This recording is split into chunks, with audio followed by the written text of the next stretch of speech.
It's true. If something about life is certain, get good at it. Like war, like violence, and like making money. Yeah, capitalism makes the world go round. Now you're hot and you're sweaty, and you're coughing from the smoke, and you're black from the soot, and it takes you an hour to catch up, and you're like, man, life, I'm just spending my life stomping out one fire after another. Hey, moron, that's your reaction to a reaction from an original action that you did. To an original action that you did. And many of the fires that you go through life stamping out now is you reacting to a reaction, which was a reaction to a reaction, which was a reaction to an original action that you never had to do in the first place. I'm so anti-therapy, and I've had these conversations so many times with people.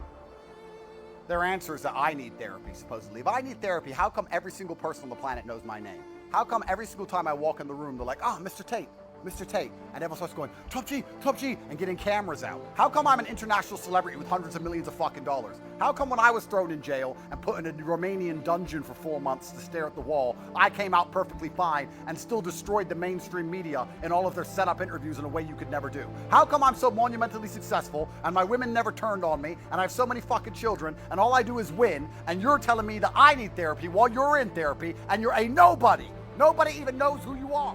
Health and good people. It's the only two things I wouldn't sell. I wouldn't sell the good people around me, and I wouldn't sell my health. Besides that. And you can't buy them, but money can help with both. Exactly. Money can help with both. Really aching about it, and stop and think before you act, and stop and think before you speak.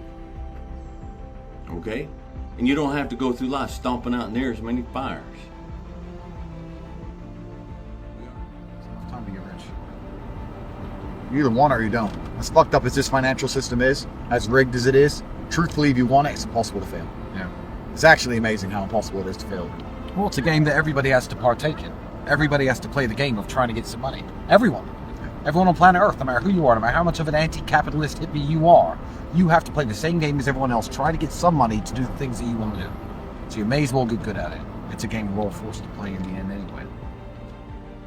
So it became from being defeated to like, man, all right, motherfucker, maybe the Marvin go 0.75.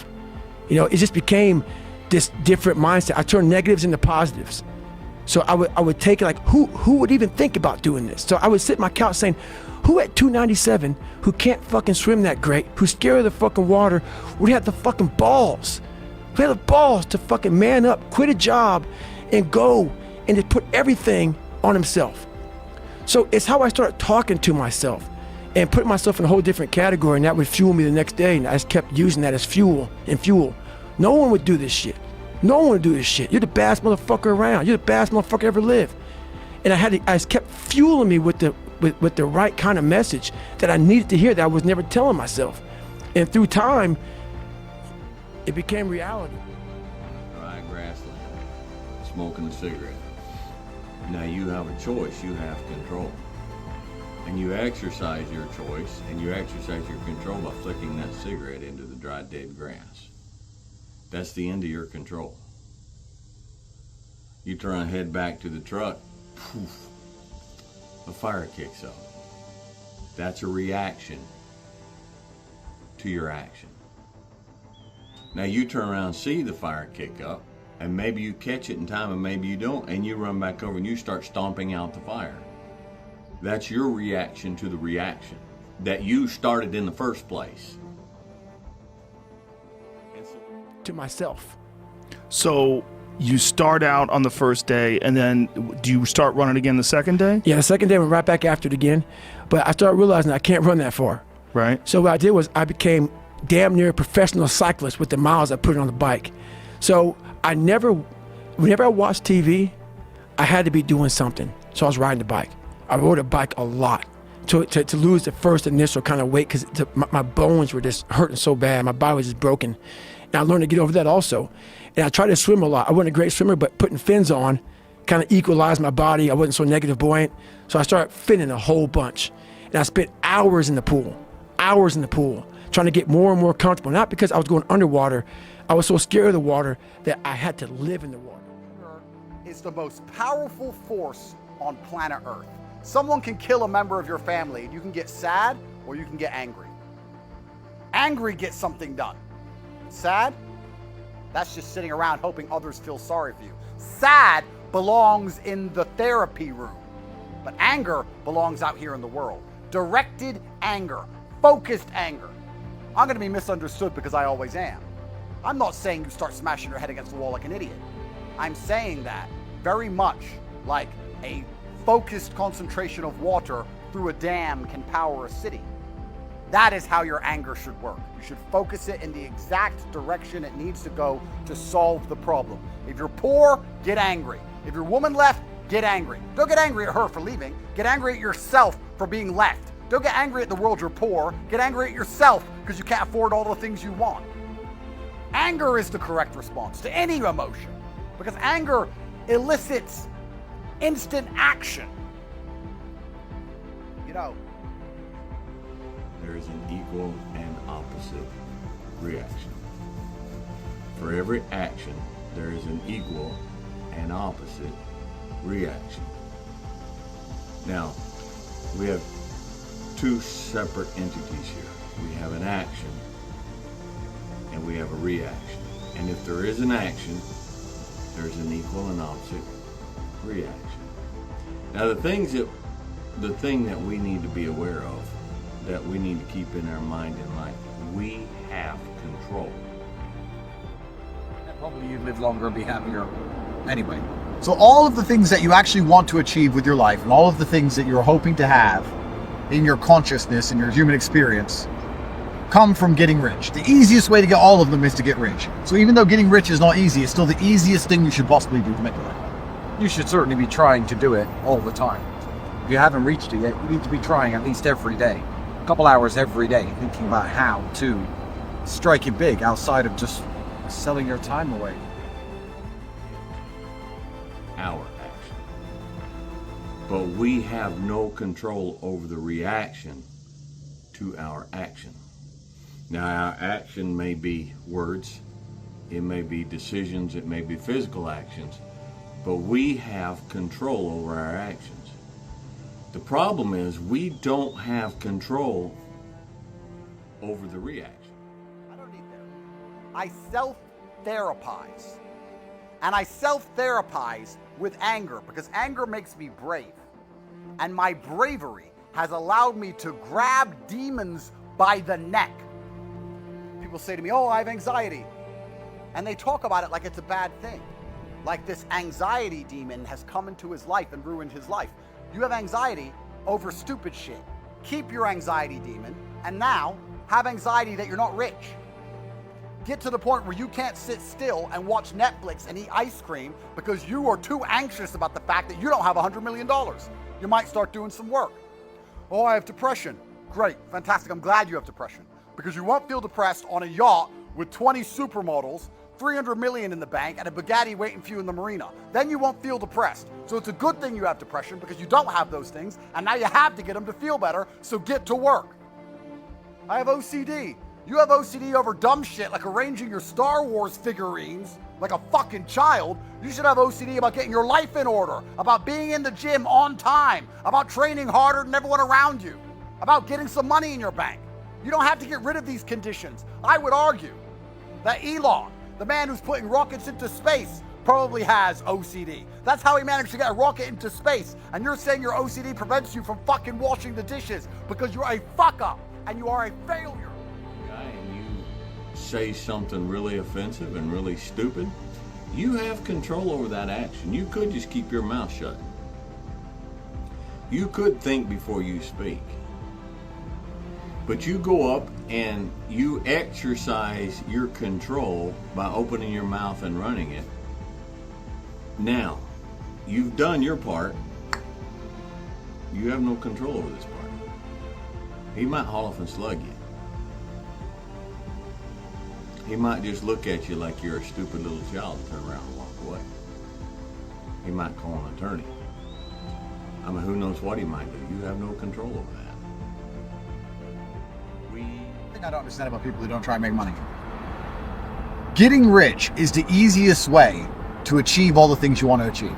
Oh yeah. You want people to respect you when you talk? Yeah. Easiest way, get rich. Yeah. You want girls to love you? Easiest way, get rich. You want to leave a legacy and be remembered? Easiest way, get rich. Yeah. It's amazing that people say getting rich is hard when it's in fact the easiest possible way to achieve all the things you want to achieve.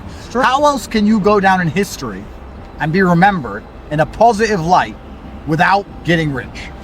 You'd have to dedicate your life to charity and live in a fucking shithole. But you could do a lot more charity. If you had money. Exactly. So I'm not even saying that in those scenarios money wouldn't help you, but I'm saying that for you to even go down in history without money, you would have to completely sacrifice all good about your life when you could instead just get rich, or get rich and do the same thing and do better than you would do without the money. Yes. I had to become one with the water. So going to the pool used to scare me. So I went to the pool an awful lot. And then the bike got easier. I was able to run more. I went from like 1 mile. 1 mile was a great accomplishment.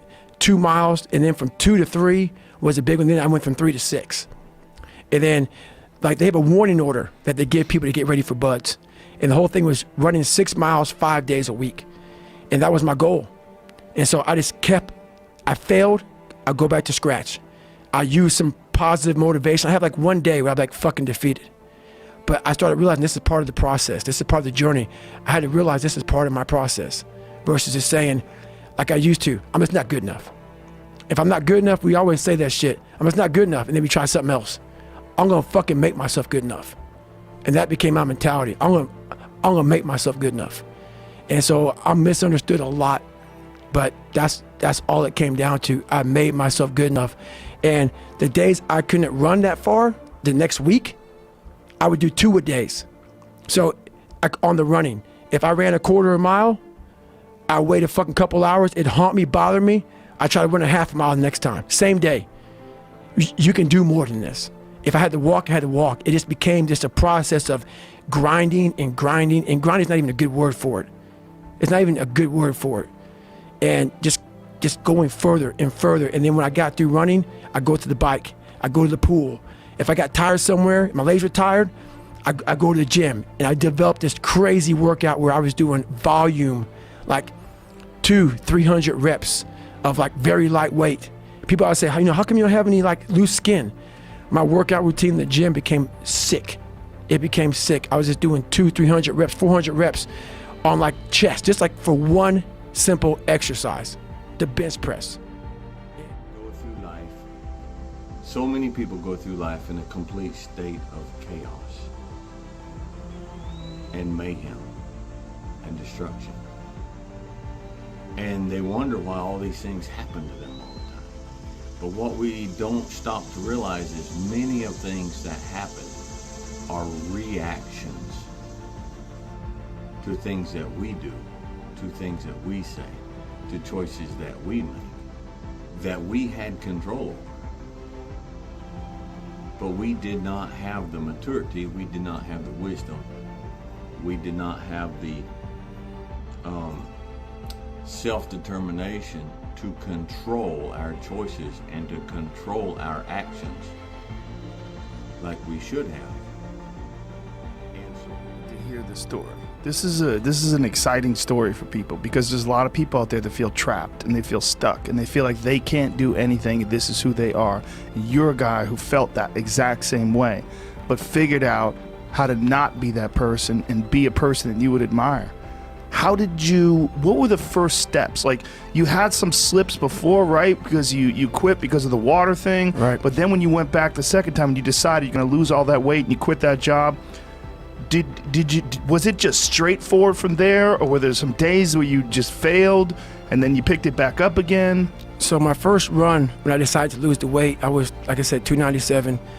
I was about 32% body fat. And my idea was to run 4 miles for my first run. I didn't know how bad it's gonna fucking hurt me. I used to run before I was fat, and I was like, fuck it, I can do this. I ran a quarter mile and walked home. I walked home and sat on my couch and cried. I went to my mom's house, who was about maybe 20 minutes down the road, and cried again in her couch, saying, man, I can't fucking do this shit. I don't know what I'm gonna do. I just got somebody pregnant. My life was just fucked. I was making $1,000 a month. My rent was $810 a month. And my mind just kept fucking with me. And kept fucking, you're not good enough, man. This isn't for you, man. These guys are the baddest motherfuckers on the planet Earth. You're not that. And what it was, and it's kind of funny, I was obsessed with Rocky. Rocky 1 in particular. And when I was a kid, I'd come home every day and I watched this fucking show, Rocky. And I would fast forward with the little VHS tapes to round 14. Round 14 fucked me up like nobody's business. Why? This song came on. When I bought the pull-up record, I listened to the song for 17 hours. It's 2 minutes and 13 seconds. And I'm able to visualize and dream like nobody's business.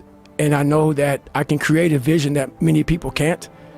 And I work for it. So the vision I had was when Apollo Creed beat the fucking shit out of Rocky, beat the shit out of him, he kept fighting. He was a dumb fighter, couldn't read, couldn't fuck, that was me. Couldn't read, couldn't write, just punchy, everything about him. And Rocky Apollo beat the shit out of him. He was in that corner and everybody was saying, stay the fuck down. And him getting up, Apollo Creed raised his arms up in the fucking air, turned around, thought he won the fight. He turns around and sees this guy getting up, and it was the face of Apollo Creed that changed my life. The face of Apollo Creed. It was like, just by that motherfucker getting up, not winning, just by him getting the fuck up, Apollo Creed was champ, he's the best. Rocky had taken his soul, had literally taken his soul. His head goes down, he looks at him like, what the fuck are you? I wanted to be that, not Rocky. I wanted to be the guy that people looked at. I don't care if you liked me or didn't like, I don't care. But said, this motherfucker is gonna keep coming after whatever the fuck is in front of him. There is an immediate reaction that we have no control over. And then what we wind up doing is we wind up reacting to the reaction.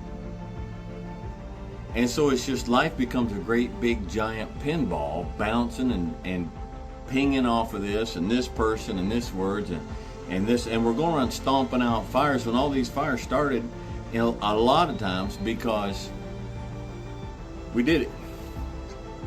And we thought, you know, I'm going to do this, and they have to deal with it because I'm going to go through life like I want, and they don't just deal with it. So they react in a manner that we did not expect them to react, and so now we're trying to stomp out fires that we started. Like a guy. You know, my whole mind changed. That is a problem that a lot of people who work hard do have. You get angry at people who don't work hard to the point where you want to insult them, you want to smack them, and it's really because you're scared of seeing that in yourself. Yeah, that's probably the truth. That's probably the truth. So I guess a lot of times in my life I would see people, and it probably was a direct reflection of who I was. And I would get mad at them, but in reflection, it's probably just getting mad at myself. Yeah, that's for me, 100%. When I see people that are half-assing things, I get terrified of seeing that in myself, and I get mad at them. Right. And it's not a good way to handle it. No. You know, but it's natural because you're just terrified of seeing that trait. Right, and it cost me. So you come back, you do the quarter mile, right? You walk back home. How do you regroup? So what I did, I sat down there and I put Rocky in. I got my milkshake, put Rocky. I said, you know what? I was big time in Rocky and Platoon. Why Platoon? I love to see people who were getting beat down, and there's scenes. There's scenes that just drove me, and people in my Hell Weeks, you know, I was in 3 of them, they'd always hear me singing these songs, humming these songs in torturous situations. When everybody's quitting this fucking code, I would be somewhere gone, somewhere fucking gone, and somewhere fucking dark as shit. There's a scene in Platoon when Barnes shoots Elias, and you know they think Elias is dead, and the choppers are taking off, and Charlie Sheen's asking, you know, Tom Berenger, where's Elias? Where's Elias? William Dafoe. Oh, I found him back there dead somewhere. And through the woods, the Viet Cong is chasing Elias through the woods, and they're shooting him in his fucking back. And all he wants to do is get to the fucking chopper. He's getting shot in his back, he's getting up, he's getting shot in his back, he's getting up. And you see this guy just fighting. I love the fucking guy who just fucking fights. And so I put these things in as reminders that you're gonna have to fucking suffer, man. This fucking .25, man, man, you're gonna have to fucking suffer to go from this fat, insecure motherfucker to one of the best guys on the planet Earth, this journey is gonna take something that is gonna be incomprehensible to most people. And these different visualizations, how I visualize in my self-talk, it became so nasty and dirty that I almost liked the fact that I went 0.25. Listen, I am, for those of you who follow and you know me, you know I am a Christian, but I'm also a very big proponent of Stoicism. Now, the unstudied will say, how can you combine those two together? Well, that's why you need to be studied, but you can. In Stoicism, you have control over what you think.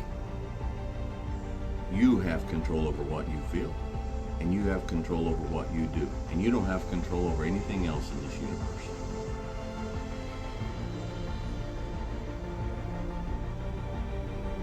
We exacerbate so many things we have no control over because we don't control ourselves. I wanted that. I wanted that worse than anything in the world. So that is, I kept picturing me falling down and getting up, and every motherfucker that called me nigger, I was dumb. Even myself, I wanted to feel something besides defeat. I wanted to just go the distance. And that going the distance pushed me to a point of where now I go way past the distance. Keep your mouth shut, use your head, quit pinballing around so much. If you stop flicking cigarettes out into the dead grass, you want to be stomping out some of the fires. All right? All right, be logical, be reasonable, be safe, have fun, and think before you act. You go the first day, you run a quarter mile, and then you walk back home, and Right. you're upset. How do you move forward? So basically what I did was I came home and I had a chocolate milkshake. I sat down and I gave up. I said, this ain't gonna fucking happen, man. I gotta lose 106 pounds and I can't even go a quarter of a fucking mile. I started being able to take negative shit and be happy. And this whole, I say what if a lot, it sounds corny and it sounds weak, but it's true. One of the recruiters said there's not many black Navy SEALs. Matter of fact, I was the 36th African American SEAL in history. It's in over 70 crazy. years. Because the fucking water, you know. Right. I mean, people get mad at me. It's fucking true. Just get over it. And so I was like, man, what story would it be if my fucking fat, dumb, lying to be friends with people, insecure ass can overcome this shit? And that what if mentality, like that dreamer mentality, just would always fuel me. It would just fuel me, man. What if I can be a SEAL, man? What if I can go from running a quarter of a fucking mile, now I run 205 miles. What if I can go? What if I can go? And what if, how would that feel if I'm graduating? Because I'll never forget at the graduation thing I was talking about, 224, like the video I sat down and watched. This commanding officer stood up and he said to the graduation guys who are graduating buds, like 18 of them, he said, we live in a society where mediocrity is often rewarded. And he went on to say something about these men detest mediocrity. And I wanted to be a man that detests mediocrity. It got me in a lot of trouble in the SEAL teams and going forward in my life because I started looking down on people for not going hard as fucking shit. And I started to create different things, but that's for a different day. But I just believe. There's so many things out there that we have no control over.